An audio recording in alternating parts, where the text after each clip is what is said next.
இன்றைக்கி நம்ம சாய் கிச்சனில் ஸ்பைசி தக்காளி குருமா தான் பார்க்க போகிறோம். ஹோட்டல் ஸ்டைலில் ஈஸியாக வீட்டிலேயே எப்படி செய்கிறதுன்னு பார்க்கலாம் வாங்க. இது பண்ணுறதுக்கு ஒரு 4 தக்காளி ஒன்றும் பாதியமாக கட் பண்ணி போட்டுக்கோங்க. இப்போ இது கூடயே 4-5 முந்திரி சேர்த்துடலாம். 1 ஸ்பூன் சோம்பு, 1 ஸ்பூன் கசகசா, ஒரு ஏலக்காய், ஒரு சின்ன துண்டு பட்டை, 2-3 கிராம்பு, ஒரு பிரிஞ்சி இலை, ஒரு 2 ஸ்பூன் பொட்டுக்கடலை சேர்த்துக்கலாம். கூடவே 2 பச்சை மிளகாய், கடைசியாக துருவன தேங்காய் ஒரு 4-5 ஸ்பூன் அளவுக்கு சேர்த்துக்கிறேன். இதை தண்ணி ஊற்றி ஃபைன் பேஸ்ட்டாக அரைச்சிட்டு வந்துடலாம். இந்த அளவுக்கு ஃபைன் பேஸ்ட்டாக அரைச்சி வச்சுக்கோங்க. இப்போ இது இருக்கட்டும். இப்போ ஒரு குக்கர் நல்லா சூடு பண்ணி கொஞ்சமாக எண்ணெய் சேர்த்துடலாம். எண்ணெய் காய்ந்ததும் ஒரு பிரிஞ்சி இலை, ஒரு சின்ன துண்டு பட்டை சேர்த்துக்கோங்க, 2 கிராம்பு, கூடவே கொஞ்சமாக சோம்பு சேர்த்துடலாம். இப்போ இது நல்லா பொரிஞ்சதும் வெங்காயம் சேர்த்துடலாம். 2 பெரிய வெங்காயம் நீல வாக்கில் கட் பண்ணி சேர்த்துக்கிறேன். கூடவே கருவேப்பிலை கொஞ்சமாக சேர்த்துடலாம். இதெல்லாம் நல்லா வதக்கிக்கலாம். வெங்காயம் இந்த அளவுக்கு வதங்கினது இஞ்சி பூண்டு பேஸ்ட்டு சேர்த்துடலாம். 1 ஸ்பூன் இஞ்சி பூண்டு பேஸ்ட்டு சேர்த்துடலாம்.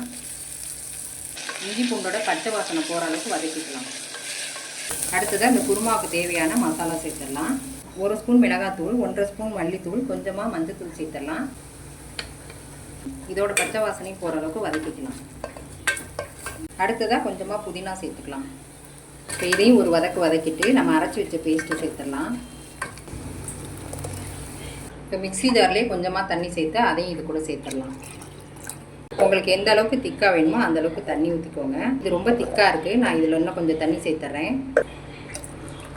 குருமாவுக்கு தேவையான உப்பு சேர்த்துடலாம். இப்போ இதை நல்லா மிக்ஸ் பண்ணி கடைசியாக கொஞ்சமாக மல்லி இலை சேர்த்துடலாம். மூடி போட்டு ஒரு விசில் வச்சு எடுத்துக்கலாம். ஒரு விசில் வந்துருச்சு, நல்லா விசிலும் அடங்கிடுச்சு. இப்போ திறந்து பார்க்கலாம். சூப்பரான தக்காளி ஸ்பைசி குருமா ரெடி ஆகிடுச்சு. இதை இறக்கி வச்சிடலாம். இட்லி, தோசைக்கு, சப்பாத்தி, பரோட்டாவுக்கு ரொம்ப சூப்பராக இருக்கும். கடையில் வாங்குற மாதிரியே ஒரு 10 நிமிஷத்தை ஈஸியாக பண்ணிடலாம். இதை நீங்களும் பண்ணி பாருங்கள். இந்த ரெசிபி உங்களுக்கு பிடிச்சிருந்தா லைக் பண்ணுங்கள், ஷேர் பண்ணுங்கள், கமெண்ட் பண்ணுங்கள். சாய் கிச்சனை மறக்காமல் சப்ஸ்கிரைப் பண்ணுங்கள். பாய்.